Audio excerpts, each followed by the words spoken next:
ಎಲ್ರಿಗೂ ನಮಸ್ಕಾರ. ಇವತ್ತಿನ ದಿವಸ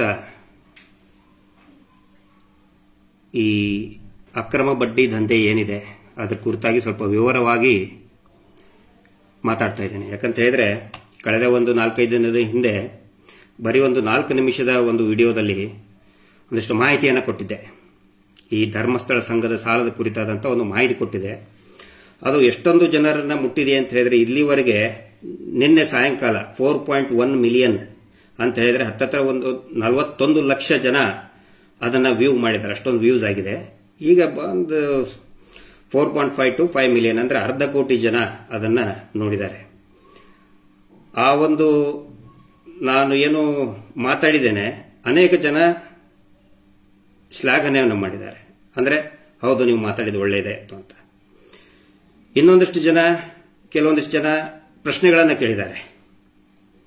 ಇದು ಹೆಂಗೆ ಬಡ್ಡಿ ಬಗ್ಗೆ ನಮ್ಗೆ ಇನ್ನೂ ಸ್ವಲ್ಪ ಮಾಹಿತಿ ಕೊಡಿ ಅಂತೇಳಿ. ಇನ್ನೊಂದಷ್ಟು ಜನ ಉಳಿದವರು ನಮ್ಗೆ ಕೆಟ್ಟದಾಗಿ ಬೈದಿದ್ದಾರೆ. ಇರಲಿ, ಆದರೆ ಏನು ಕೆಲವೊಂದಿಷ್ಟು ಕ್ಲಾರಿಫಿಕೇಶನ್ ಕೇಳಿದ್ದಾರೆ, ಅದಕ್ಕೆ ಸೂಕ್ತವಾದಂತಹ ಪುರಾವೆಗಳನ್ನು ಇಟ್ಕೊಂಡು ಕೆಲವೊಂದಿಷ್ಟು ಮಾಹಿತಿಯನ್ನು ಕೊಡಬೇಕಾಗಿತ್ತು. ಅದರ ಸಲುವಾಗಿ ಇವತ್ತು ಲೈವ್ ಅಲ್ಲಿ ಬರುವಂತಹ ಒಂದು ನಿರ್ಧಾರವನ್ನ ಮಾಡಿ ತಮ್ಮ ಮುಂದೆ ಮಾತಾಡ್ತಾ ಇದ್ದೀನಿ.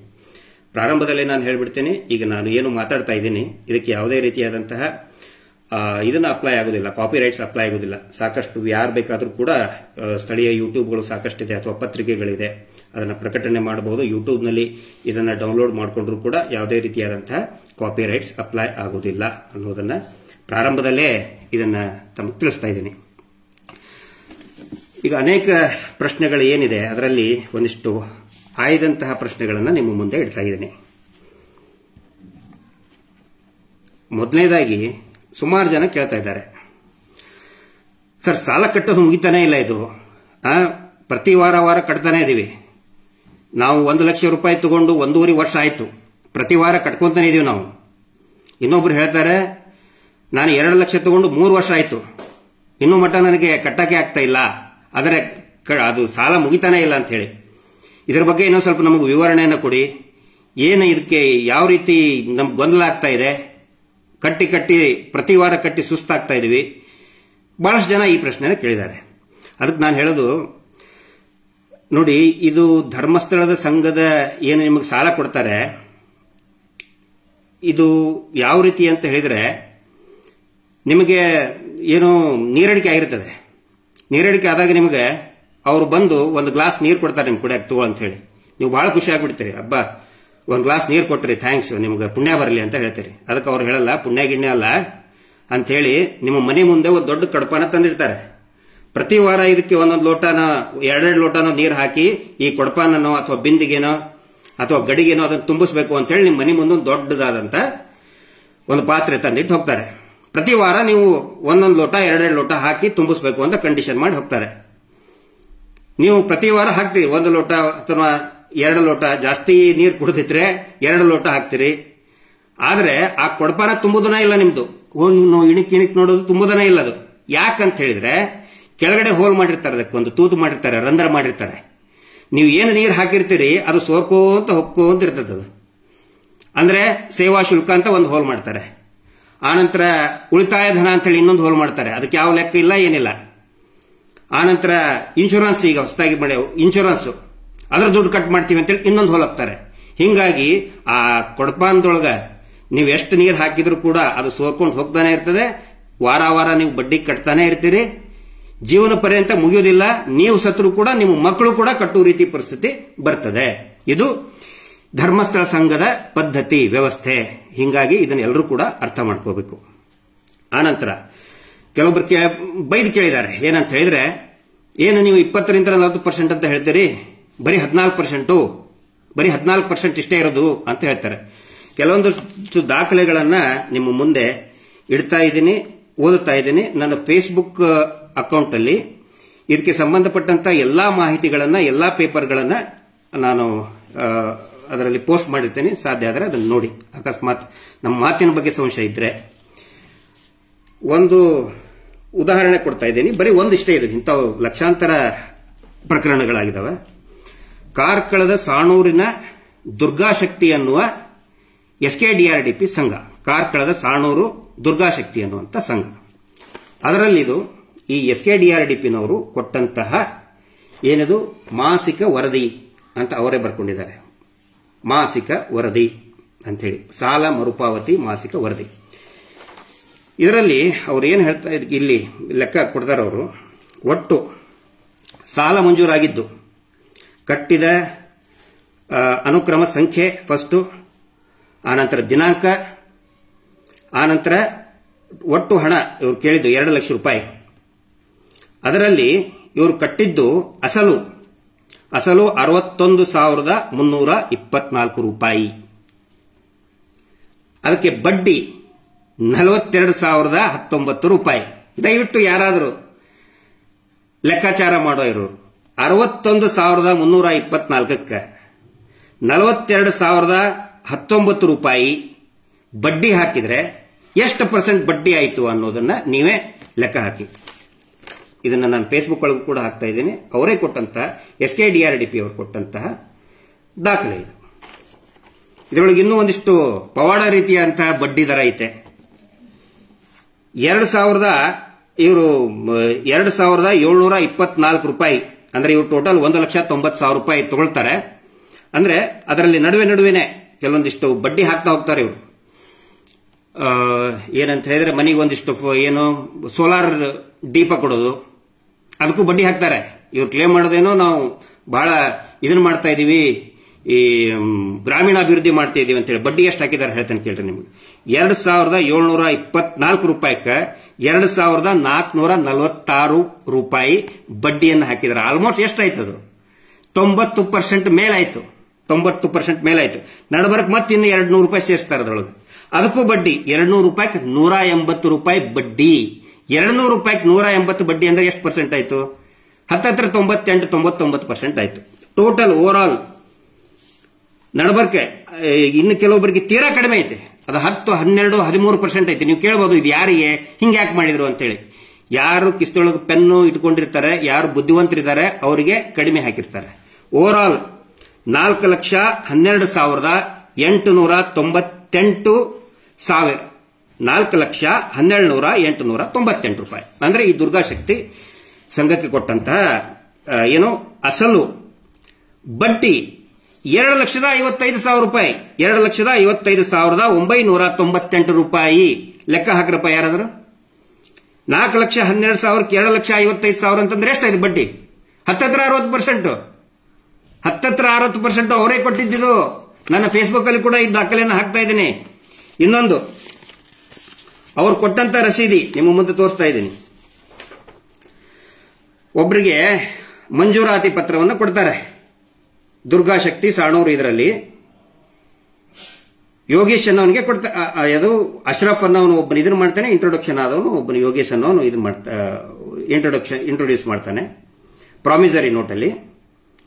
ಅಲ್ಲಿ ಅವರು ಬರ್ಕೊಳ್ತಾರೆ, ಅವರೇ ಬರೆದಿದ್ದು, ಅವರು ಟೈಪ್ ಮಾಡಿದ್ದ ಫಾರ್ಮೆಟ್ ಅಲ್ಲಿ. ಈ ಮೇಲಿನ ಸಾಲದ ಅರ್ಜಿಯನ್ನು ಪರಿಗಣಿಸಿ ಅರ್ಜಿದಾರರಿಗೆ ಅವರು ಕೇಳಿದ ಉದ್ದೇಶಕ್ಕಾಗಿ 1,00,000 ರೂಪಾಯಿಯನ್ನು 19/5/18 ಮಂಜೂರು ಮಾಡಲಾಗಿದೆ. 18% ಶೇಕಡಾ ಬಡ್ಡಿ ದರದಲ್ಲಿ ಈ ಸಾಲಕ್ಕೆ 49,420 ಪ್ಲಸ್ 600 ರೂಪಾಯಿ.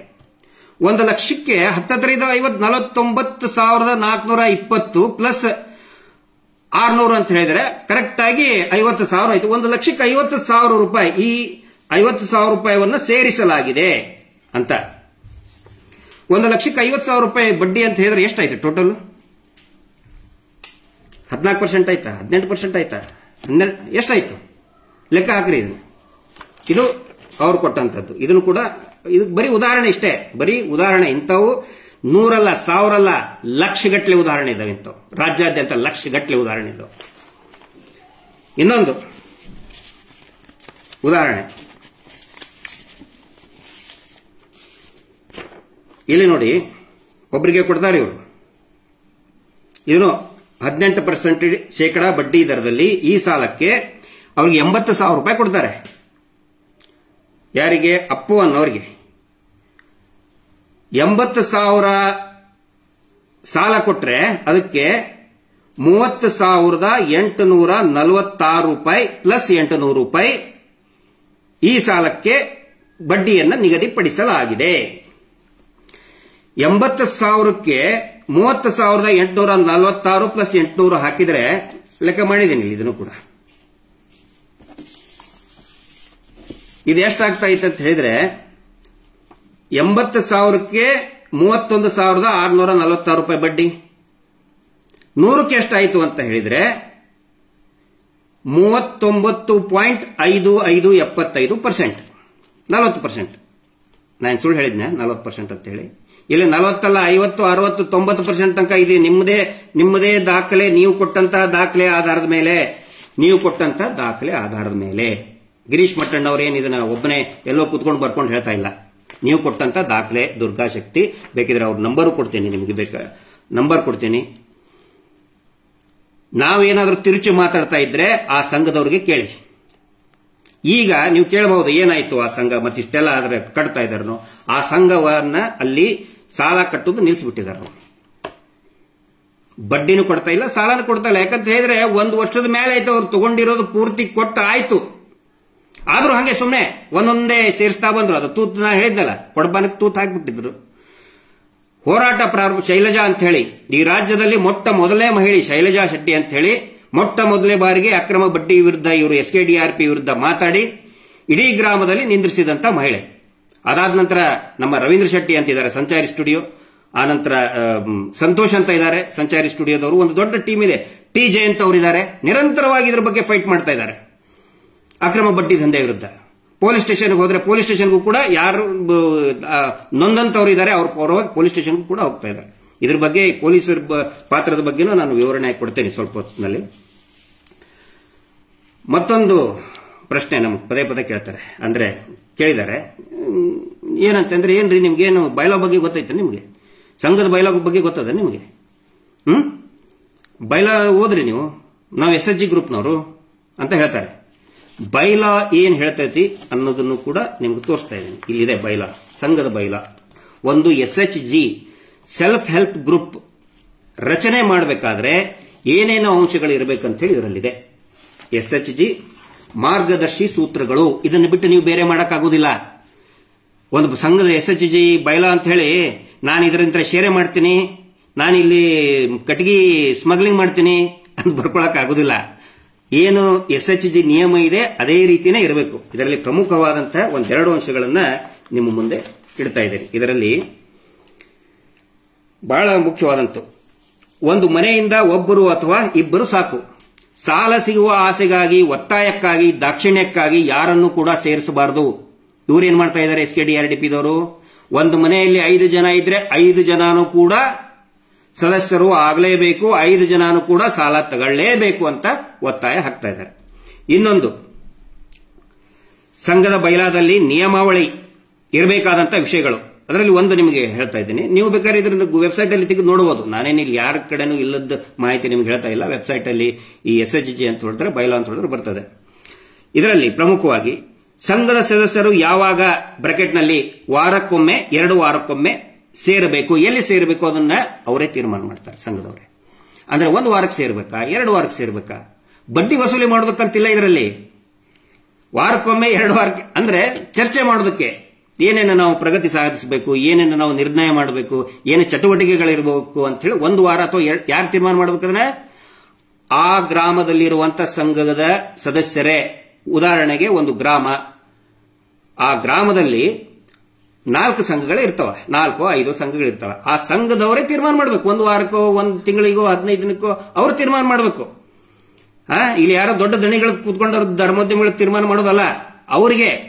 ಅವರಿಗೆ ಸಂಘ ಯಾವ ಇರ್ತದೆ ಅವ್ರಿಗೇನೆ ಶಕ್ತಿ, ಅವರಿಗೆ ಆ ಒಂದು ಸ್ವತಂತ್ರತೆಯನ್ನ ಈ ಸಂಘದ ನಿಯಮಾವಳಿಯಲ್ಲಿ ಕೊಟ್ಟಿರ್ತಾರೆ. ಮತ್ತೊಂದು ಇದರಲ್ಲಿ ಹೇಳ್ತಾರೆ, ಸಾಲ ಮಂಜೂರು ಮಾಡುವ ವಿಧಾನ, ಸಾಲ ಮರುಪಾವತಿಯ ಕಂತು ಅಂದ್ರೆ ಎಷ್ಟು ಕಂತು ಮತ್ತು ಬಡ್ಡಿ ನಿರ್ಧರಿಸುವ ವಿಧಾನ, ಕಂತು ಪಾವತಿಗೆ ತಪ್ಪಿದಲ್ಲಿ ದಂಡನ ಶುಲ್ಕ. ಇದನ್ನ ಆ ಸಂಘದವ್ರು ನಿರ್ಮಾಣ ಮಾಡಬೇಕು.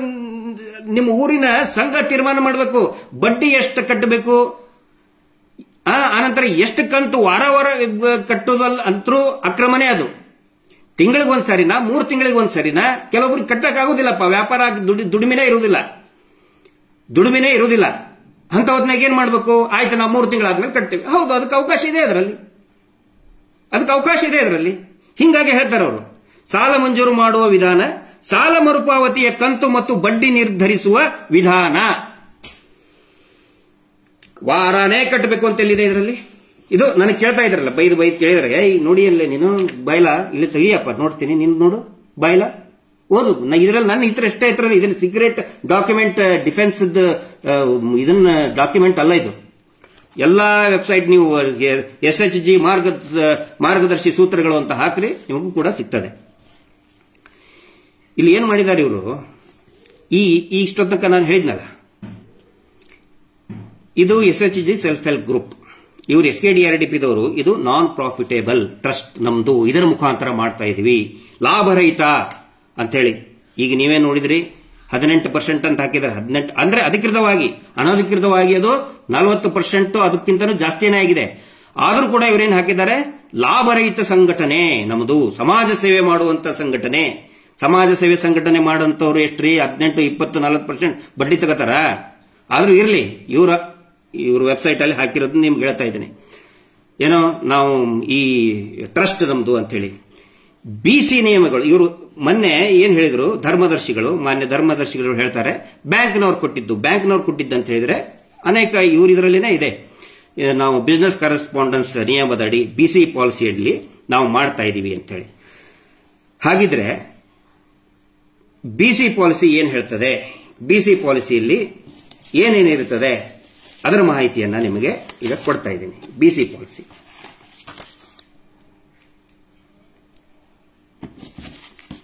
ಯಾಕಂದ್ರೆ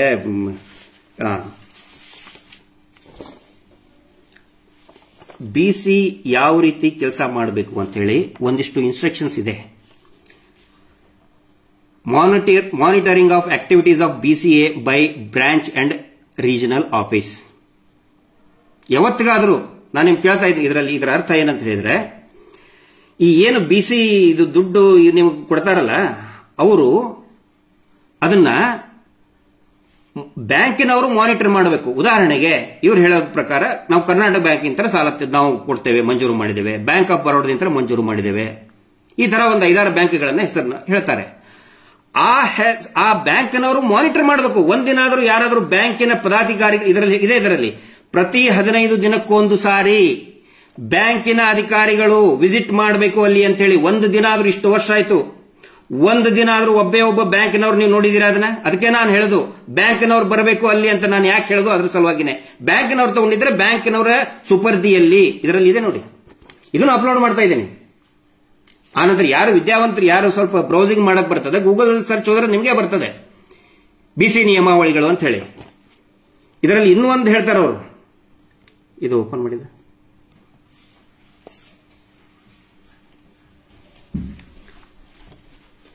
BC ಏಜೆಂಟ್ರು ಅಂದ್ರೆ ಇವರು ಏಜೆಂಟ್ರು ಏನೇನು ನಿಧಾನ BC ಏಜೆಂಟ್ರು ಏನೇನು ಸೇವೆಗಳನ್ನ ಕೊಡಬಹುದು ಅನ್ನೋದನ್ನ ಆ ಬ್ಯಾಂಕ್ಗಳು ಬಹಳ ಸ್ಪಷ್ಟವಾಗಿ ಹೇಳಿದೆ. ಅದರಲ್ಲಿ ಮೊದಲೇದ್ದು ಈ ಏನು ಎನ್ರೋಲ್ಮೆಂಟ್ ಆಫ್ ಅಟಲ್ ಪೆನ್ಷನ್ ಯೋಜನೆ ಇರಬಹುದು, IMPS ಇರಬಹುದು, ಬ್ಯಾಂಕ್ ಅಕೌಂಟ್ ಓಪನ್ ಮಾಡಿಸೋದು, ಇವೆಲ್ಲವೂ ಕೂಡ ಅದರ ಏನೋ ಈ BC ಏಜೆಂಟ್ ಇವರು ಇದಾರಲ್ಲ, ಕಮಿಷನ್ ಏಜೆಂಟ್, ಇವ್ರ ಕೆಲಸ ಇದು, ಕಮಿಷನ್ ಏಜೆಂಟರ್ ಕೆಲಸ ಇದು. ಅದರಲ್ಲಿ ಬಹಳ ಮುಖ್ಯವಾಗಿ ಏನಂತ ಹೇಳಿದ್ರೆ, collection up to bank approved limits ಇಲ್ಲಿ ಬರ್ತದೆ. Recovery collection up to bank approved limit ಅಂತ ಹೇಳಿದ್ರೆ, ಬ್ಯಾಂಕಿಗೆ ಒಂದು ಲಿಮಿಟ್ ಅಂತ ಇರ್ತದೆ, ಬಡ್ಡಿಗೆ ಒಂದು ಲಿಮಿಟ್ ಅಂತ ಇರ್ತದೆ. ಕರ್ನಾಟಕ ಬ್ಯಾಂಕ್ ಅಲ್ಲಿ ಪರ್ಸನಲ್ ಲೋನ್ 8.5% ಇದೆ, 8.5%. ಬ್ಯಾಂಕ್ ಆಫ್ ಬರೋಡಾನಲ್ಲಿ 11.40% ಇವತ್ತಿನ ಲೆಕ್ಕದಲ್ಲಿ. ಅದಕ್ಕಿಂತ ನೀವು ಜಾಸ್ತಿ ಮಾಡುವ ಹಂಗಿಲ್ಲ. ಆ ಬ್ಯಾಂಕಿನವರೇ ಹೇಳಿದ್ದು, ಬ್ಯಾಂಕ್ ಆಫ್ ಬರೋಡಾದ ಲಿಸ್ಟ್ ನಿಮಗೆ ಹೇಳ್ತಾ ಇದ್ದೇನೆ. ಮೋಸ್ಟ್ಲಿ ನಿಮ್ಗೆ ಸರಿಯಾಗಿ ಕಾಣಿಸುತ್ತಿಲ್ಲ, ಪ್ರತಿಯೊಂದನ್ನು ಕೂಡ ನಾನು ಅಪ್ಲೋಡ್ ಮಾಡ್ತೀನಿ. ಇದರಲ್ಲಿ ಅವರು ಹೇಳ್ತಾರೆ, ಆನಂತರ EMI ಪ್ರತಿ ತಿಂಗಳ ಕಟ್ಟೋದು, ವಾರಕ್ಕಂತ ಇಲ್ಲ, ವಾರ ಕಟ್ಟುವಾಗಿಲ್ಲ. ಇವರು BC ಏಜೆಂಟ್ ಅಲ್ಲ, ಇವರು ಬ್ಯಾಂಕ್ನವರು ಹೇಳಿದ್ದಾರೆ, ಬ್ಯಾಂಕ್ ಆಫ್ ಬರೋಡಾನವರು ಹೇಳಿದ್ದಾರೆ ಪ್ರತಿ ವಾರ ಕಟ್ಟುವಂಗಿಲ್ಲ, ಅದು ಬ್ಯಾಂಕ್ ಏನೋ ಅಪ್ರೂವ್ಡ್ ಲಿಮಿಟ್. ನೀವು ಹೋಗಿ ನೋಡ್ರಿ, ನೀವು ಬ್ಯಾಂಕ್ನವ್ರು ಕೇಳಿ, ಬ್ಯಾಂಕ್ ಆಫ್ ಬರೋಡಾದವ್ರಿಗೆ ನಿಮ್ಮ ನಿಯಮಾವಳಿ ಏನಿದೆ ಅಂತ ಬ್ಯಾಂಕ್ನವ್ರು ಕೇಳಿ, ಅವ್ರು ಹೇಳ್ತಾರೆ. ಬ್ಯಾಂಕ್ನವರು ವಾರ ಅಂತ ಹೇಳ್ತಾರ, ತಿಂಗಳ ಅಂತ ಹೇಳ್ತಾರ, ಕೇಳಿ ಅವ್ರಿಗೆ. EMI ಏನಾದರೂ ಇತ್ತಂತ ಹೇಳಿದ್ರೆ EMI ತಿಂಗಳ ಕಟ್ಟಬೇಕು. ಅಕಸ್ಮಾತ್ ಕೆಲವೊಬ್ಬರಿಗೆ ಕಟ್ಟಕ್ಕಾಗೋದಿಲ್ಲ. ಇದು ಏನು ಸ್ಯಾಂಕ್ಷನ್ಡ್ ಈ ಕೆಲವೊಂದಿಷ್ಟು ಹೌಸಿಂಗ್ ಲೋನು ಅದಕ್ಕೆ EMI ಇರ್ತದೆ. ಆದ್ರೆ ಇದು ನೀವು ಪರ್ಸನಲ್ ಲೋನ್ ತಗೊಂಡ್ರೆ ನಿಮ್ಮ ಒಂದು ದುಃಖ ಇಷ್ಟು ತೊಂದರೆ ಇದೆ ಅಂತ ಹೇಳಿದ್ರೆ ಅವ್ರು ಇನ್ನೊಂದು ಟೈಮ್ ಕೊಡ್ತಾರೆ. ಅದು ಇರೋದಿಲ್ಲ. ವಾರ ಬಡ್ಡಿ ಅಂತಿಲ್ಲ. BC ಅಲ್ಲ ಇವರು, ಬ್ಯಾಂಕ್ನವ್ರು ಕೊಟ್ಟಿದ್ದಲ್ಲ. ಇವ್ರು ಮೊನ್ನೆ ಧರ್ಮದರ್ಶಿಗಳು ಹೇಳಿದಾರಲ್ಲ ಬ್ಯಾಂಕ್ನವರು, ಬ್ಯಾಂಕಿನ ನಿಯಮಗಳು ಇದು. ನಾನು ಕೇಳ್ತಾ ಇದ್ರಲ್ಲಪ್ಪ, ನಿಯಮಗೂ ಓದಿದೆಯೇನೋ ನೀನು ಅಂತ ಹೇಳಿ. ಇದು ಇಷ್ಟಾದ ಮೇಲೆ ಈಗ ಕೆಲವೊಬ್ರು ಮಹಾಶಯರು ಪ್ರಶ್ನೆ ಹಾಕಿದ್ರು, ಬಹಳ ಕೆಟ್ಟದಾಗಿ ಬೈದು, ಆ ಮಗನೇ ಈ ಮಗನೇ ಅಂತ ಬೈದು, ನಿನಗೆ RBI ನಿಯಮ ಗೊತ್ತೈತೇನು, RBI ಓದಿಯೇನು ಅಂತ ಹೇಳಿದ್ರು. RBI ನಿಯಮ ಏನಿದೆ ಅನ್ನೋದನ್ನ ನಿಮಗೆ ಹೇಳ್ತಾ ಇದ್ದೇನೆ. ಒಂದು ನಿಮಿಷ. ಅದು ರವೀಂದ್ರ ಶೆಟ್ಟಿ ಟ್ಯಾಗ್ ಮಾಡೋದು, ಇದು ಟ್ಯಾಗ್ ಮಾಡೋದು ಗೊತ್ತಿಲ್ಲ ಇದರಲ್ಲಿ ಹೆಂಗೆ ಅಂತ. ಕೆಲವೊಬ್ರು ವಿನಂತಿ ಮಾಡ್ಕೊಳ್ತಾ ಇದ್ದಾರೆ, ಸರ್ ನಮ್ಮನ್ನು ಕೂಡ ಟ್ಯಾಗ್ ಮಾಡಿ ಇದರಲ್ಲಿ ನಾವು ಮಾತಾಡ್ತೀವಿ ಅಂತ ಹೇಳಿ. ರವೀಂದ್ರ ಶೆಟ್ಟಿ ಅಂತ ಬಹಳ ದೊಡ್ಡ ಮಟ್ಟದಲ್ಲಿ ಅವರು ಇದರಲ್ಲಿ, ರವೀಂದ್ರ ಶೆಟ್ಟಿ ಮತ್ತೆ ಸಂಚಾರಿ ಸ್ಟುಡಿಯೋದ ಸಂತೋಷ್ ಅಂತವರು ಬಹಳಷ್ಟು ಆಕ್ಟಿವ್ ಆಗಿ ಈ ಹೋರಾಟದಲ್ಲಿ ಅಕ್ರಮ ಬಡ್ಡಿ ದಂಧೆ ನಿಂದಿಸುವುದರಲ್ಲಿ ನಿರತರಾಗಿದ್ದಾರೆ. ಅವ್ರನ್ನ ಟ್ಯಾಗ್ ಮಾಡಿ ಅಂತ ಹಾಕ್ತಾ ಇದ್ದಾರೆ. ಹೆಂಗಿದೆ ಟ್ಯಾಗ್ ಮಾಡೋದು?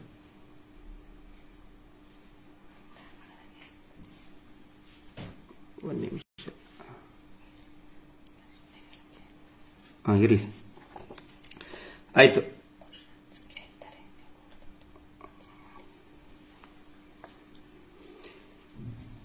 ಇದರಲ್ಲಿ RBI ಅಂತ ಹೇಳ್ತಿರಲ್ಲ, ರಿಸರ್ವ್ ಬ್ಯಾಂಕ್ ಆಫ್ ಇಂಡಿಯಾ. ಇಂದು ಒಬ್ಬನು ಹೇಳಿದ್ದ ಏನಂತಂದ್ರೆ, ರೀ ನಮ್ಮ ದಣಿಗಳು RBI ಅಂತ ಸ್ಯಾಂಕ್ಷನ್ ಮಾಡಿಸ್ಕೊಂಡು ಬಂದಿದ್ದಾರೆ, RBI ಅಂತ 24,000 ರೂಪಾಯಿ ದುಡ್ಡನ್ನ ತಗೊಂಡು ಬಂದಿದ್ದಾರೆ ಅಂತ ಹೇಳಿ ಹುಚ್ಚು ತಮ್ಮಗೊಳ್ರೆ.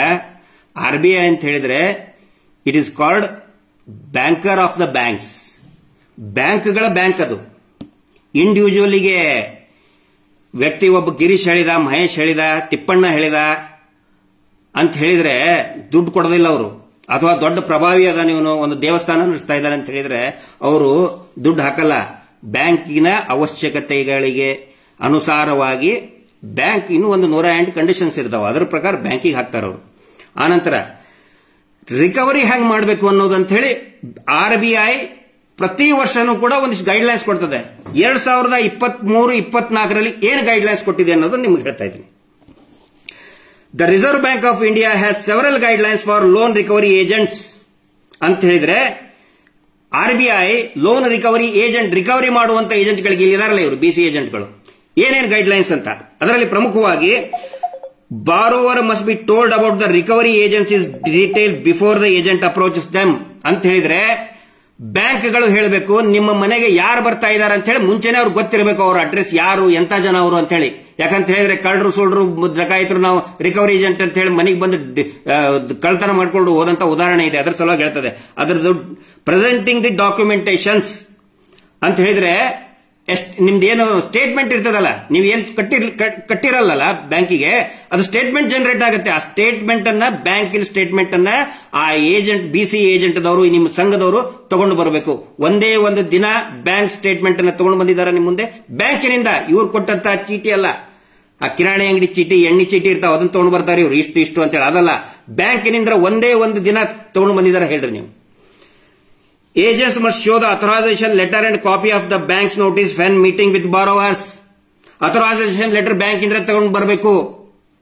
ಆನಂತರ agents must follow an RBI approved code of conduct that promotes fair practices. ಅಂದ್ರೆ ಅತ್ಯಂತ ಫೇರ್ ಆಗಿ ಅವ್ರ ಜೊತೆಗೆ ಏನೋ ಸರಳವಾಗಿ ಅವ್ರ ಜೊತೆಗೆ ಸನ್ನಡತೆಯಿಂದ ವರ್ತಿಸಬೇಕು ಅಂತ ಹೇಳ್ತದೆ. ಅದರಲ್ಲಿ ಹೇಳ್ತಾರೆ ಮುಂದುವರೆದು RBI ಹೇಳ್ತದೆ, this includes avoiding abusive language. ಕೆಟ್ಟದ್ದು ಬಯಂಗಿಲ್ಲ ಇವರು. ನೀವು ಒಂದು 1000 ವಿಡಿಯೋ ಹಾಕ್ತೇನೆ ನಾನು. ಈ ನಮ್ಮ ಯಾರು ಸಂಚಾರಿ ಸ್ಟುಡಿಯೋ ನೀತಿ ನಮ್ಮ ರಾಜ್ಯಾಧ್ಯಕ್ಷರು ಜಯಂತ್ ಅವರು, ಸಂತೋಷ್ ಶೆಟ್ಟಿ ಅವರು, ರವೀಂದ್ರ ಅವರು ಮಾಡಿದ್ದ 1000 ವಿಡಿಯೋಗಳನ್ನು ಹಾಕ್ತೇನೆ. ಬರೀ ಕೆಟ್ಟದಾಗ ಬೈದು ಅವ್ರ ಮನೆ ಮುಂದೆ ಹೋಗಿ ನಿಂತ್ಕೊಳ್ತಾರೆ. ಹಾಗೆ ಮಾಡಬಾರದು ಅಂತೇಳಿ RBI ಹೇಳ್ತದೆ. ಇಂಟಿಮಿಡೇಷನ್ ಅಂದ್ರೆ ಹೆದರಿಕೆ ಕೊಡಬಾರದು. ನೀವು ಕಟ್ಟಲಿಲ್ಲ ಅಂತ ಹೇಳಿದ್ರೆ ನಾನು ನಿನಗೆ ಹಂಗ್ ಮಾಡ್ತೇನೆ ಹಿಂಗ್ ಮಾಡ್ತೀನಿ ಅಂತೇಳಿ. ಹರಾಸ್ಮೆಂಟ್ ಮಾಡಬಾರದು. ಪದೇ ಫೋನ್ ಮಾಡಿ ಮನೆ ಮುಂದೆ ಹೋಗೋದು, ಹರಾಸ್ಮೆಂಟ್ ಮಾಡಬಾರದು. Or physical harm to the borrower, ದೈಹಿಕವಾಗಿ ಅವನ ಮೇಲೆ ದಾಳಿ ಮಾಡುವಂಗಿಲ್ಲ. ಎಷ್ಟೋ ಪ್ರಕರಣಗಳನ್ನು ನಾವೇ ದಾಖಲೆ ಮಾಡಿದ್ದೇವೆ. ಇವರು ಫಿಸಿಕಲಿ ಅವ್ರನ್ನ ಹೊಡೆದಿದ್ದಕ್ಕೆ. ಏಜೆಂಟ್ಸ್ ಆಲ್ಸೋ ಕೆನಾಟ್ ಸೆಂಡ್ ಇನ್ ಅಪ್ರೋಪ್ರಿಯೇಟ್ ಮೆಸೇಜ್ ಕಳ್ಸಂಗಿಲ್ಲ. ವಾಟ್ಸ್ಆಪ್ ಅಲ್ಲಿ ಇದರಲ್ಲಿ ಕೆಟ್ಟದಾಗಿ ಕಳಿಸುವಂಗಿಲ್ಲ. ಇದು ನಾನು ಗಿರೀಶ್ ಮಟ್ಟಣ್ಣವ್ರು ಹೇಳಕತ್ತಿದ್ಲಲ್ಲ, ಇದನ್ನ RBIನವ್ರು ಹೇಳಿದ್ದು. ಅವರ ನಿರ್ದೇಶನ ಪ್ರಕಾರನೇ ಇಡೀ ದೇಶದ ಆರ್ಥಿಕ ಈ ಸಾಲ ತಗೊಳ್ಳೋದು, ಬಡ್ಡಿ ಎಲ್ಲ ಅದರ ಪ್ರಕಾರನೇ ನಡಿಬೇಕು.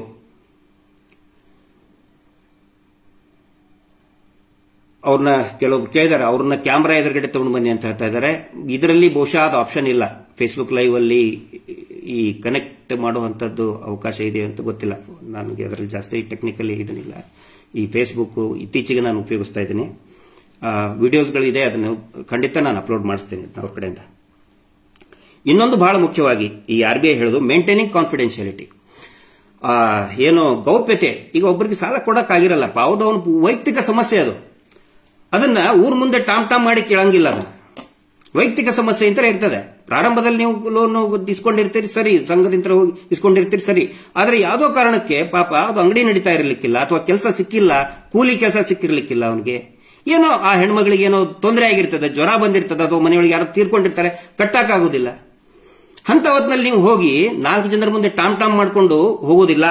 ಅವರ ಪ್ರೈವೇಸಿಯನ್ನ ನೀವು ಮೇಂಟೈನ್ ಮಾಡಬೇಕು ಅಂತ ಹೇಳ್ತಾರೆ. 4 ಜನರ ಮುಂದೆ ಹೋಗಿ ಅವ್ರ ಹತ್ರ ದುಡ್ಡು ಕೇಳೋದಿಲ್ಲ ಅಂತ ಹೇಳ್ತಾರೆ.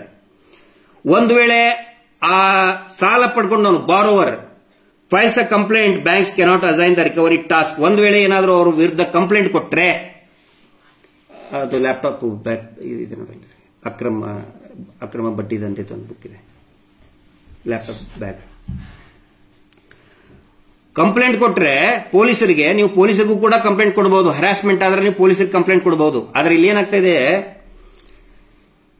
ಇವರು ನೊಂದಂತವ್ರು ಕಂಪ್ಲೇಂಟ್ ಕೊಡವಲ್ರು, ಈ ಸಂಘದವರು ಹೋಗಿ ಕಂಪ್ಲೇಂಟ್ ಕೊಡ್ತಾರೆ. ಅದ್ರ ಬಗ್ಗೆನೂ ನಾನು ನಿಮಗೆ ವಿವರಣೆ ಕೊಡ್ತೇನೆ ಇನ್ನೊಂದು ಸ್ವಲ್ಪ ಹೊತ್ತಲ್ಲಿ. ಇದು RBIನವರು ಹೇಳಿದ್ದು.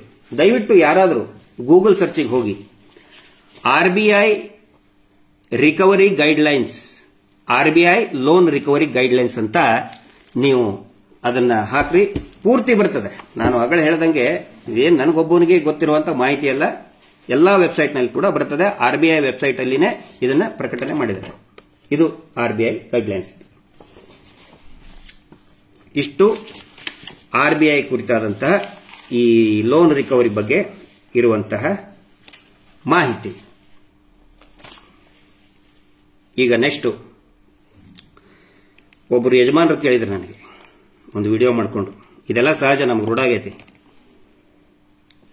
ಅಲ್ಲಿ ಧರ್ಮಸ್ಥಳದ ಏನು ನಿರಂತರ ಸರಣಿ ಹತ್ಯೆ ಅದರ ಬಗ್ಗೆ ಮಾತಾಡ್ಬೇಕಾದ್ರೆ ಮಹೇಶ್ ಶೆಟ್ಟರು ನಮ್ಮ ವಿರುದ್ಧ, ಹೋರಾಟಗಾರರ ವಿರುದ್ಧ ಒಂದೊಂದು ವಿಡಿಯೋ ಮಾಡಿ ಬೈದ್ ಆಗ್ತಾರೆ ಇವರೇ. ಆ ಯಜಮಾನರು ಕೇಳ್ತಾ ಇದ್ದಾರೆ, ಮಟ್ಟಣ್ಣವ್ರು ನೀವೇನು ದೊಡ್ಡ ಸಾಧನೆ ಮಾಡಿಬಿಟ್ರಿ, ನಿಮ್ದೇನು ಸಾಧನೆ, ಯಾವ ಧರ್ಮದವ್ರು ನೀವು, ಅವರೆಷ್ಟು ದೊಡ್ಡ ಇಷ್ಟೊಂದು 1000 ಜನಕ್ಕೆ ಅವರು ಅನ್ನ ಹಾಕ್ತಾರ, ಅನ್ನ ಬಡಿಸ್ತಾರ, ನಿನಗೇನು ಯೋಗ್ಯತೆ ಇದೆ ಅಂತ ಕೇಳ್ತಾರೆ. ಆ ಯಜಮಾನರು ನನಗಿಂತ ಹಿರಿಯರಿದ್ದಾರೆ, ಅವ್ರು ಕೇಳಿದಂತ ಪ್ರಶ್ನೆಗೆ ಸ್ವಾಗತಿಸ್ತೇನೆ, ಗೌರವದಿಂದನೇ ಈ ಉತ್ತರ ಕೊಡ್ತಾ ಇದ್ದೇನೆ ನಾನು. ನೋಡಿ ಯಜಮಾನ್ರೆ, ನಾನೇನೋ ಸಾಧನೆ ಮಾಡಬೇಕು ಅಂತ ಹೇಳಿ ಈ ಜನಜಾಗೃತಿ ಮಾಡ್ತಾ ಇಲ್ಲ. ಯೋಗ್ಯತೆ ಇದೆಯೋ ಬಿಟ್ಟಿದೆಯೋ ಅದು ಜನಕ್ಕೆ ಗೊತ್ತು, ನಮಗ್ ಗೊತ್ತು. ಸಾಧನೆ ಮಾಡಿದವ್ರು ಯಾರು, ಮಾಡ್ತಾ ಇರೋರು ಯಾರು? ನಮ್ಮ ಸಮಾಜದೊಳಗಡೆ ಯಾರು ಕೂಲಿ ಕಾರ್ಮಿಕರದಾರಲ್ಲ, ರೈತರದಾರಲ್ಲ, ಕಸ ಮುಸುರಿ ತೊಳಿತಾರಲ್ಲ ಅವರು, ಆಟೋ ರಿಕ್ಷಾದವರು, ಕ್ಯಾಬ್ ಡ್ರೈವರ್ನವರು, ಹೋಟೆಲ್ ಮಾಣಿಗಳು, ಕ್ಲೀನರ್ಸು, ಅವರೆಲ್ಲರೂ ಕೂಡ ನಿಜವಾದ ಸಾಧಕರು. ಅವರು ಸಿಕ್ಕಾಕೊಂಡಿದ್ದಾರೆ, ಅವ್ರ ಸಲುವಾಗಿ ನಾನು ಮಾತಾಡ್ತಾ ಇದ್ದೀನಿ. ತಾವು ಎಸಿ ರೂಮ್ ಒಳಗೆ, ಎಸಿ ಕಾರ್ ಒಳಗೆ ಕುತ್ಕೊಂಡು ಮಾತಾಡ್ತಾ ಇದ್ರಲ್ಲ, ಯಾರ್ದು ಹೊಟ್ಟೆ ತುಂಬಿದೆ ಅವ್ರ ಪರವಾಗಿ ನಾವು ಮಾತಾಡ್ತಿಲ್ಲ. ಯಾರು ದೊಡ್ಡ ದೊಡ್ಡ ಸಾಹುಕಾರಿದ್ದಾರೆ, ಯಾರು ಎಸಿ ಕಾರ್ ಒಳಗೆ ತಿರುಗಾಡ್ತೀರಿ, ಯಾರು ಏರೋಪ್ಲೇನ್ ಒಳಗೆ ಹೋಗ್ತೀರಿ, ನೀವು ಸಾಲ ಕಟ್ಟಬೇಡಿ, ಖಂಡಿತ ನಿಮ್ಮ ಸಲುವಾಗಿ ನಾವು ಮಾತಾಡ್ತಾ ಇಲ್ಲ. ಇದು ಹೆಂಗಂತ ಹೇಳಿದ್ರೆ, ಈಗ ಒಂದಿಷ್ಟು ಜನ ಬೈತಾ ಇದಾರಲ್ಲ ನಮಗೆ, ಅವ್ರ ಪರಿಸ್ಥಿತಿ ಹೆಂಗ್, ಇದು ಸಾಲದ ಒಂದು ವ್ಯವಸ್ಥೆ ಹೆಂಗಿದೆ ಅಂತ ಹೇಳಿದ್ರೆ, ಉಪ್ಪಿನ ಮೂಟೆ ಹೊತ್ಕೊಂಡಂಗಿದು, ಅಂದ್ರೆ ಉಪ್ಪಿನ ಚೀಲ ಹೊತ್ಕೊಂಡವನಿಗೆ ಗೊತ್ತು. ಪ್ರಾರಂಭದೊಳಗೆ ಬಹಳ ಹಗರು ಇರ್ತದೆ, ಉಪ್ಪು ಹಗರು ಇರ್ತದೆ. ಅದನ್ನ ಬೆನ್ನ ಮೇಲೆ ಹೊತ್ಕೊಂಡು ಹೋದಂಗ ಅದು ವಜ್ಜ ಆಗ್ತಾ ಹೋಗ್ತದೆ. ಯಾಕಂತ ಹೇಳಿದ್ರೆ ತೇವಾಂಶ ಏರ್ಕೊಂಡು ನೀರು ಬಿಡಕ್ ಸ್ಟಾರ್ಟ್ ಆಗ್ತದೆ. ಆಮೇಲೆ ಭಾರ ಆಗ್ತದೆ ಅದು. ಉಪ್ಪಿನ ಮೂಟೆ ಹೊತ್ಕೊಂಡವ್ರು ಕೇಳ್ರಿ, ಈ ಸಾಲ ಹಂಗೆ ಪ್ರಾರಂಭದಾಗ ನಮಗೆಲ್ಲರೂ ಬೈತಾರೆ, ಏಯ್ ನೀವೇನು ಹೋರಾಟ ಮಾಡ್ತೀರಿ, ಸೌಜನ್ಯ ಹೋರಾಟಗಾರರು ಹಂಗೆ ಹಿಂಗೆ ಅಂತೇಳಿ ಸಿಕ್ಕಾಪಟ್ಟೆ ಬೈತಾರೆ ನಮಗೆ.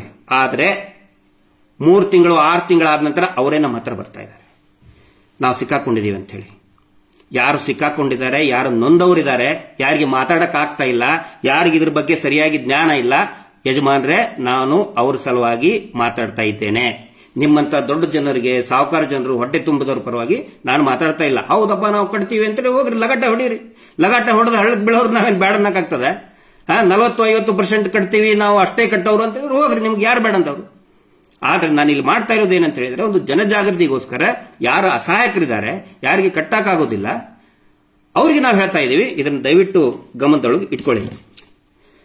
ಧರ್ಮದ ಬಗ್ಗೆ ಮಾತಾಡ್ತೀರಿ, ನಾನು ಧರ್ಮ ಅನ್ನೋದು ನನ್ನ ಸಬ್ಜೆಕ್ಟ್ ಅಲ್ಲ. ಆದ್ರೆ ಒಂದು ಮಾತು ಹೇಳ್ತಾ ಇದೆ ಅಂತ ಕೇಳಿ, ಇವರು ಇದಾರೆ, ನೀವು ಹೇಳಿದಿರಲ್ಲ, ಅವರು ಅನ್ನ ಸಂತರ್ಪಣೆ ಮಾಡ್ತಾರೆ, ಅನ್ನದಾನ ಮಾಡ್ತಾರೆ, ಧರ್ಮದರ್ಶಿಗಳು. ಈ ರಾಜ್ಯದೊಳಗಡೆ ಎಷ್ಟೋ ದೇವಸ್ಥಾನ, ಮಠಮಾನ್ಯಗಳು, ಶೃಂಗೇರಿ ಅನ್ನದಾಸೋಹ ಇಲ್ಲ, ಹೊರನಾಡು ಅನ್ನದಾಸೋಹ ಇಲ್ಲ ಅಲ್ಲಿ. ಆನಂತರ ಕಳಸ ಅಂತ ಒಂದು ಗ್ರಾಮ ಇದೆ, ಅಲ್ಲಿ ನಿತ್ಯ ಅನ್ನದಾಸೋಹ ಇಲ್ಲ.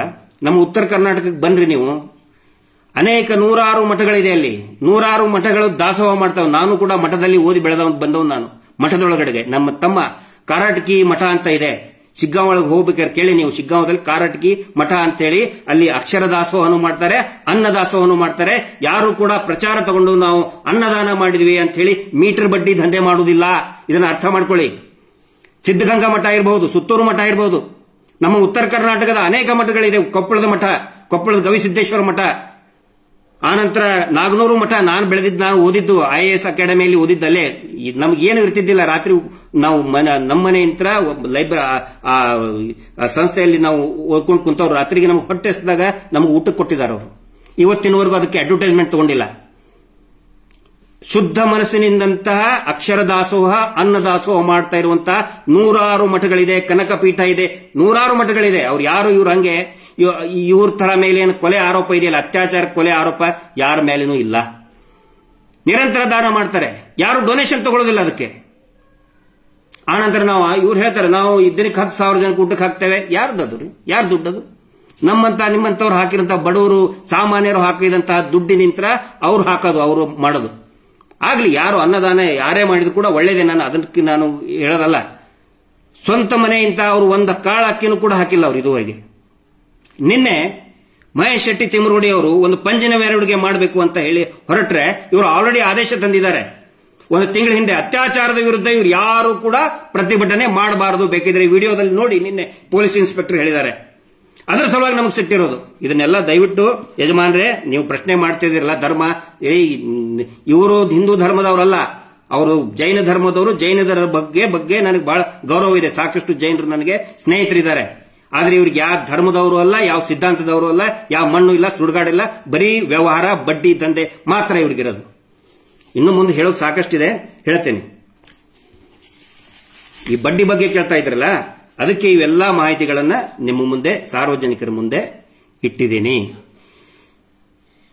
ಆನಂತರ ಈ ಏನು ಕೆಲವೊಬ್ರು ಹೇಳ್ತಾ ಇದ್ದಾರೆ, ನೀವು ದಾನ ಮಾಡಿದ್ದೀರಾ. ನೋಡ್ರಿ, ನಾವು ದಾನ ಮಾಡಿದ್ದು ಎಡಗೈ, ನಮ್ಮ ಶರಣ ಸಂಸ್ಕೃತಿ ಒಳಗಿದೆ. ಎಡಗೈಯಿಂದ ಕೊಟ್ಟಿದ್ದು ಬಲಗೈ ಗೊತ್ತಾಗಬಾರ್ದು, ಬಲಗೈಯಿಂದ ಕೊಟ್ಟಿದ್ದು ಎಡಗೈ ಗೊತ್ತಾಗಬಾರ್ದು ಅಂತ ಹೇಳಿ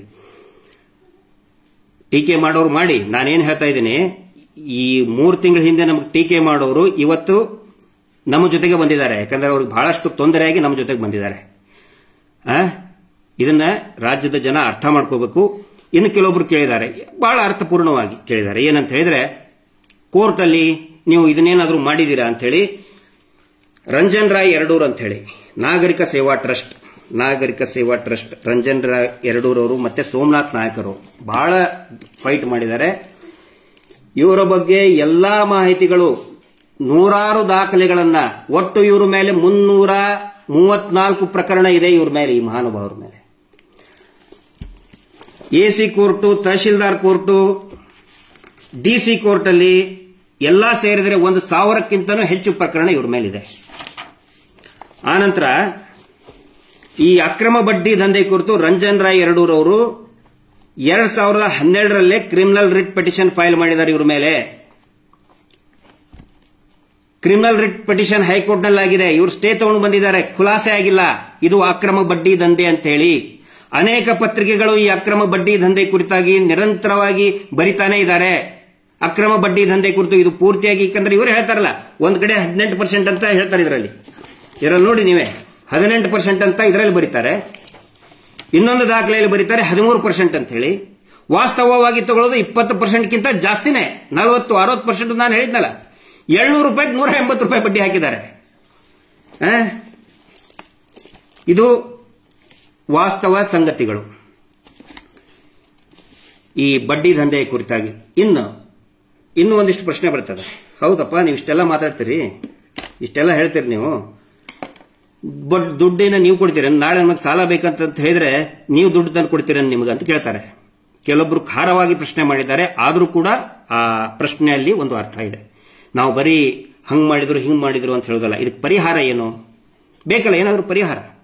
ಇದು ಕುರಿತಾಗಿ ನಾವು ತಜ್ಞರ ಜೊತೆಗೂ ಕೂಡ ಮಾತಾಡಿದೀವಿ. ಈಗಾಗಲೇ ಈಗ ಎಲ್ಲೆಲ್ಲಿ ಬಡ್ಡಿ ದಂಧೆ ನಿಂತಿದೆ, ಈ SKDRDP ಬಡ್ಡಿ ದಂಧೆ ನಿಲ್ಲಿಸಿದ್ದಾರೆ, ಅಲ್ಲಿ ಆಲ್ಟರ್ನೇಟಿವ್ ಪರ್ಯಾಯ ವ್ಯವಸ್ಥೆ ಕೂಡ ಸ್ಟಾರ್ಟ್ ಮಾಡಿದ್ದಾರೆ. ಹೆಂಗೆ ಅಂತ ಹೇಳ್ತೀನಿ ನಿಮಗೆ. 2 ವಿಧಾನ ಇದೆ. ಒಂದು, ಈ ರಾಜ್ಯದ ಪ್ರತಿ ಜಿಲ್ಲೆ, ತಾಲೂಕು ಮಟ್ಟ ಇರಬಹುದು, ಹೋಬಳಿ ಮಟ್ಟದಲ್ಲಿ ಇರಬಹುದು, ಸಾಕಷ್ಟು ಕೋಆಪರೇಟಿವ್ ಸೊಸೈಟಿ ಬ್ಯಾಂಕ್ಗಳಿದೆ. ಅಲ್ಲಿ ಕೋಆಪರೇಟಿವ್ ಸೊಸೈಟಿ, ಫೈನಾನ್ಸ್ ಕಾರ್ಪೊರೇಷನ್ಗಳು ಎಲ್ಲವೂ ಕೂಡ ಇದೆ. ಅಲ್ಲಿ ಅವ್ರಿಗೆ ಯಾಕೆ ಮುಂದೆ ಬರಕ್ಕಾಗ್ತಾ ಇಲ್ಲ ಅಂತ ಹೇಳಿದ್ರೆ, ಇವ್ರು ಇದಾರಲ್ಲ, ಇವರು ಒಂದು ಜಾಲಿಕಂಟಿ ಇದ್ದಂಗಿದು. ಈ ಸಂಘಗಳ ಇವ್ರು ಏನು ಇದಾರ ಧರ್ಮೋದ್ಯಮಿಗಳದ್ದು ಜಾಲಿ ಕಂಟಿ ಇದ್ದಂಗೆ, ಊರೊಳಗೆ ಜಾಲಿ ಕಂಟಿ ಬೆಳೆಸ್ಕೊಂಡು ಬಿಟ್ಟಿರಿ ನೀವು. ಹಿಂಗಾಗಿ ಬೇರೆ ಯಾರಿಗೂ ಬರಕ್ಕಾಗ್ತಾ ಇಲ್ಲ. ಒಂದು ಸಾರಿ ಈ ಜಾಲಿ ಕಂಟಿ ಕಿತ್ತೋಗಿರಿ, ಸಾಕಷ್ಟು ಕೋಆಪರೇಟಿವ್ ಸೊಸೈಟಿಗಳು ಈ ನಿಮಗೆ ಸಾಲ ಕೊಡೋದಕ್ಕೆ ಮುಂದೆ ಬರೋದಕ್ಕೆ ತಯಾರಿದಾವೆ. ಆಲ್ರೆಡಿ ಕಾರ್ಕಳ ಇರಬಹುದು, ಧರ್ಮಸ್ಥಳ, ಈ ಗುಜರೆ ಭಾಗದಲ್ಲಿ, ಬೆಳ್ತಂಗಡಿ ಭಾಗದಲ್ಲಿ, ಗುರುವಾಯನಕೆರೆಯಲ್ಲಿ ಈ ಒಂದು ವ್ಯವಸ್ಥೆಯನ್ನ ಮಾಡಿದ್ದಾರೆ. ಇನ್ನೊಂದು ಪ್ರಮುಖವಾಗಿ ಈಗ ಬಿಸಿ ಟ್ರಸ್ಟ್ ಏನಿದೆ, ಬಿಸಿ ಪಾಲಿಸಿ ಏನಿದೆ, ಇದನ್ನ ನೀವು ದಯವಿಟ್ಟು ಅರ್ಥ ಮಾಡಿಕೊಡ್ರಿ. ಇದನ್ನ ನಾನು ವಿಶೇಷವಾಗಿ ಆಯಾ ಗ್ರಾಮದಲ್ಲಿರುವಂತಹ ಯುವಕರಿಗೆ ನಾನು ಹೇಳ್ತಾ ಇದ್ದೀನಿ. ಏನಂತ ಹೇಳಿದ್ರೆ, ಈ ಬಿಸಿ ಟ್ರಸ್ಟ್ ಏನಿದೆ, ಇದು ಬರೀ ಇವರಿಗಿಷ್ಟೇ ಸೀಮಿತ ಅಲ್ಲ, ಧರ್ಮಸ್ಥಳದವರಿಗಿಷ್ಟೇ ಏನು ಸೀಮಿತ ಅಲ್ಲ. ಇದು ಅವರಿಷ್ಟೇ ಮಾಡಬೇಕು ಅಂತಲ್ಲ. ಇದು ಬಿಸಿ ಪಾಲಿಸಿ ಅಂತ ದಯವಿಟ್ಟು ಓದ್ರಿ. ಇದನ್ನ ಬಿಸಿ ಪಾಲಿಸಿ ಅಂತ ನೀವು ಸರ್ಚ್ ಮಾಡ್ರಿ, ಗೂಗಲ್ ಮಾಡ್ರಿ, ನಿಮಗೆ ಸಿಗ್ತದೆ. ಈ ಬಿಸಿ ಪಾಲಿಸಿಯನ್ನ ಯಾರು ಬೇಕಾದರೂ ಕೂಡ ಪ್ರಾರಂಭ ಮಾಡಬಹುದು. ಬಿಸಿ ಏಜೆಂಟ್ ಯಾರು ಬೇಕಾದರೂ ಆಗಬಹುದು, ನೀವು ಆಗಬಹುದು. ಈ ಎಲ್ಲ ಗ್ರಾಮದಲ್ಲಿ ನೀವು ಕೂಡ ಬ್ಯಾಂಕಿಗೆ ಅಪ್ರೋಚ್ ಆಗಬೇಕು. ಬಿಸಿ ಅಂತ ಯಾಕೆ ಮಾಡಿರ್ತಾರೆ ಅಂತ ಹೇಳಿದ್ರೆ, ಈ ಬಡ ಜನರು ಇರ್ತಾರೆ, ಅವ್ರಿಗೆ ಬ್ಯಾಂಕಿಗೆ ಹೋಗೋದಕ್ಕೆ ಆಗುದಿಲ್ಲ, ಮಾತಾಡಕ್ಕಾಗುದಿಲ್ಲ, ದಾಖಲೆಗಳನ್ನು ಪ್ರೊಡ್ಯೂಸ್ ಮಾಡೋಕ್ಕಾಗುದಿಲ್ಲ. ದಾಖಲೆ ಅಂದ್ರೆ ಏನು, ಅತಿ ದೊಡ್ಡ ದೊಡ್ಡ ದಾಖಲೆ ಏನಲ್ಲ. ಒಂದು ನಿಮ್ಮ ಆಧಾರ್ ಕಾರ್ಡು, ನಿಮ್ಮ ಮನೆದ್ದು ಒಂದು ರಿಸಿಪ್ಟ್ ಬೇಕು ಅವರಿಗೆ, ಟ್ಯಾಕ್ಸ್ ಪೇಡ್ ರಿಸಿಪ್ಟ್, ಅಂದ್ರೆ ಇಲೆಕ್ಟ್ರಿಕ್ ಬಿಲ್ ಕಟ್ಟಿತ್ತು, ಗ್ಯಾಸಿನ ಬಿಲ್ಲು, ಅವ್ರು ಕೊಡಬೇಕಿಷ್ಟೇ. ಯಾರಿಗೆ ಅದನ್ನು ಮಾಡೋಕ್ಕಾಗುದಿಲ್ಲ ಮತ್ತು ಯಾವ ಪ್ರದೇಶಗಳಲ್ಲಿ ಬ್ಯಾಂಕ್ಗಳಿಲ್ಲ ಅಲ್ಲಿ ಬಿಸಿ ಏಜೆಂಟ್ಗಳನ್ನ ಬ್ಯಾಂಕ್ ನೇಮಕ ಮಾಡ್ಕೊತದೆ. ಯಾರ್ಯಾರು ಆಗಬಹುದು ಅಂತ ನಿಮ್ಗೆ ಹೇಳ್ತಾ ಇದ್ದೀನಿ. ರಿಟೈರ್ಡ್ ಬ್ಯಾಂಕ್ ಎಂಪ್ಲಾಯಿ ಆಗಬಹುದು, ಎಕ್ಸ್ ಸರ್ವಿಸ್ ಮೆನ್ ಆಗಬಹುದು, ರಿಟೈರ್ಡ್ ಗವರ್ಮೆಂಟ್ ಎಂಪ್ಲಾಯಿ ಆಗಬಹುದು, ಸರ್ಕಾರಿ ನಿವೃತ್ತ ನೌಕರರು ಆಗಬಹುದು, retired ಟೀಚರ್ಗಳಾಗಬಹುದು, individual kirana medical fair price shop ಓನರ್ಗಳು ಆಗಬಹುದು.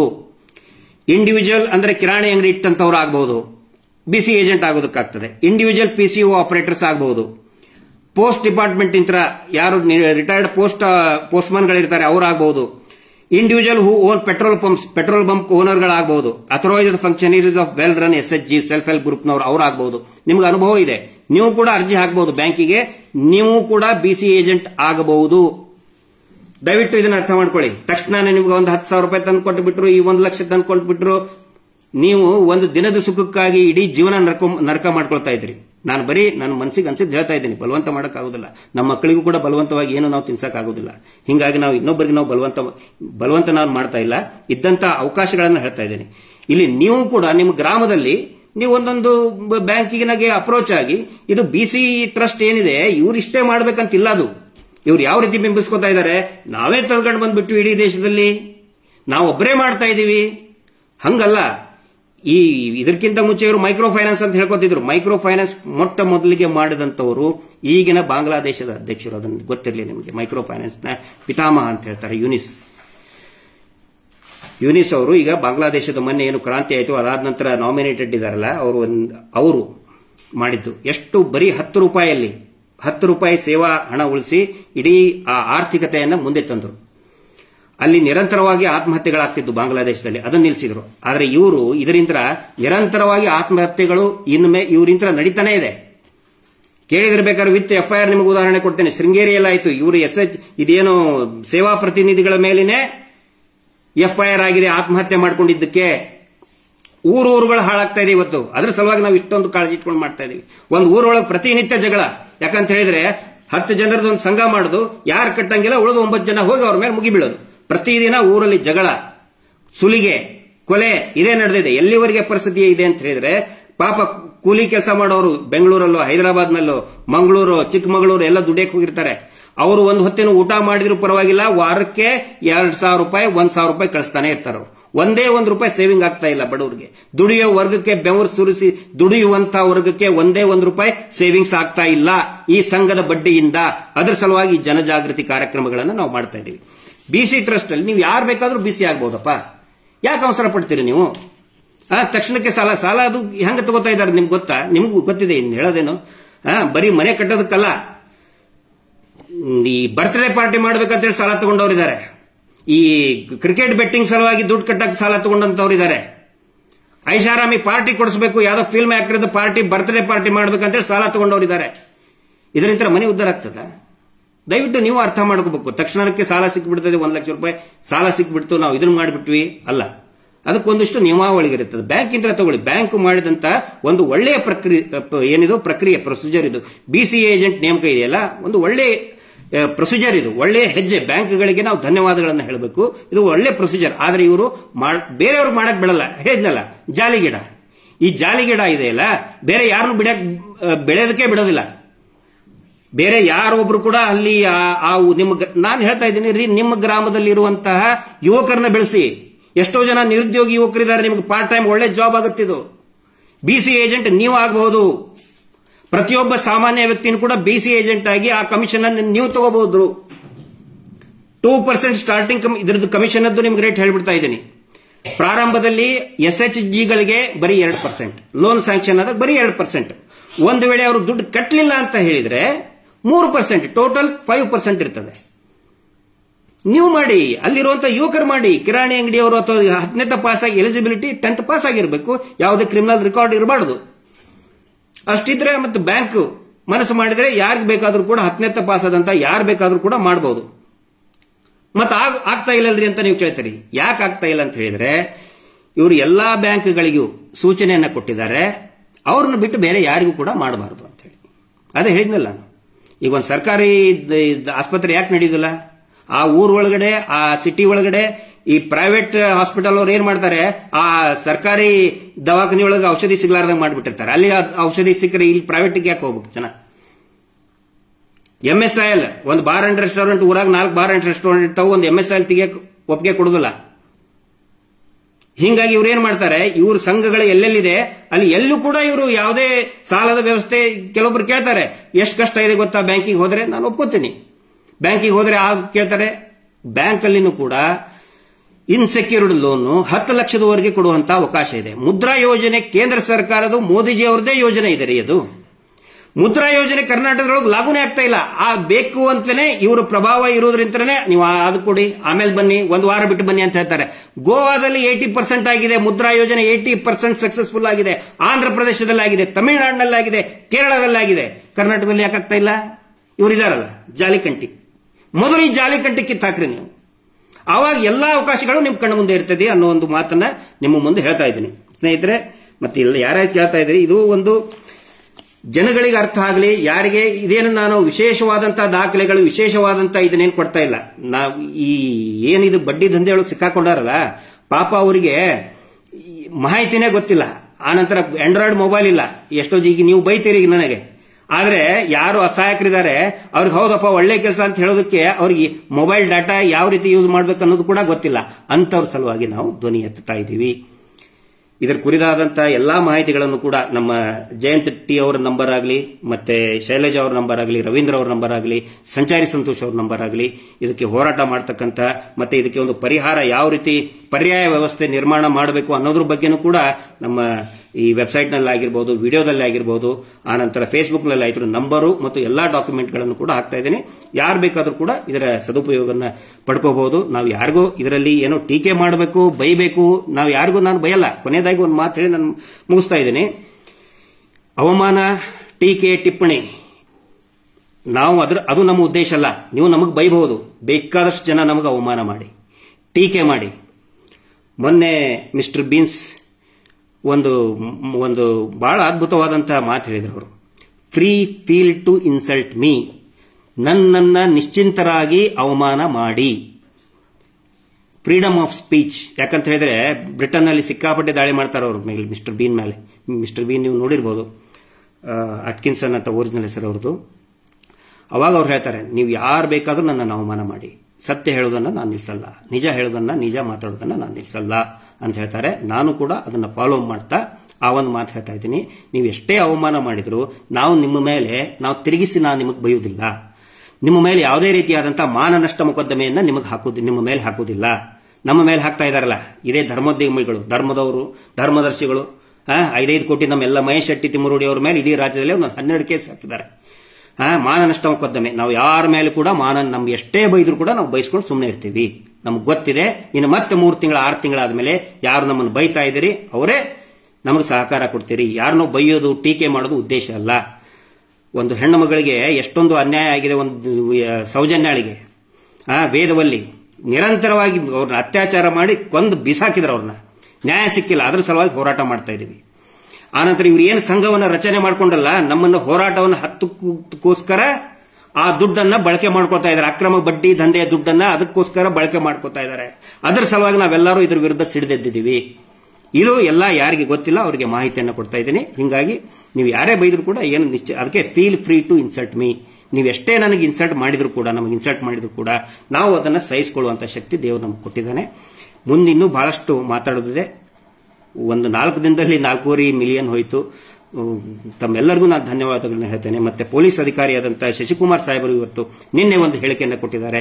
ಮೀಟರ್ ಬಡ್ಡಿ, ವಾರದ ಬಡ್ಡಿ ಅದಕ್ಕೆ ನಿಲ್ಲಿಸಬೇಕು, ನಾವು ಕ್ರಮ ಕೈಗೊಳ್ತೀವಿ. ಪೊಲೀಸ್ ಇಲಾಖೆಯವರು ಕೂಡ ಇದ್ರ ಬಗ್ಗೆ ಒಂದು ಕ್ರಮವನ್ನು ಕೈಗೊಳ್ಳಬೇಕು. ಈ ಮೊನ್ನೆ ಪೊಲೀಸರ ಜೊತೆಗೆ ಮಾತಾಡಬೇಕಾದ್ರೆ ಹೇಳಿದ್ರು, ಒಂದು ಅಗ್ರಿಮೆಂಟ್ ಆಗಿಬಿಟ್ಟಿದೆ ಅಲ್ರಿ ಅವ್ರಿಗೆ, ಸಂಘದಂತ್ರ ಅಗ್ರಿಮೆಂಟ್ ಆಗಿಬಿಟ್ಟಿದೆ ಅಲ್ರಿ ಅವ್ರಿಗೆ. ಏನ್ ಅಗ್ರಿಮೆಂಟ್ ಆಗಿದೆ ಸಂಘದಂತ್ರ? ಈಗ ಅದೇ ನಾನು ಹೇಳೋದು, ಮೆಡಿಕಲ್ ಶಾಪ್ ಲೈಸೆನ್ಸ್, ಮೆಡಿಕಲ್ ಶಾಪ್ನವರು ಮತ್ತೆ ವೈನ್ ಶಾಪ್ನವರು ಅಗ್ರಿಮೆಂಟ್ ಮಾಡ್ಕೊಂಡ್ರೆ ಅದು ಮಾನ್ಯ ಆಗುತ್ತಾ?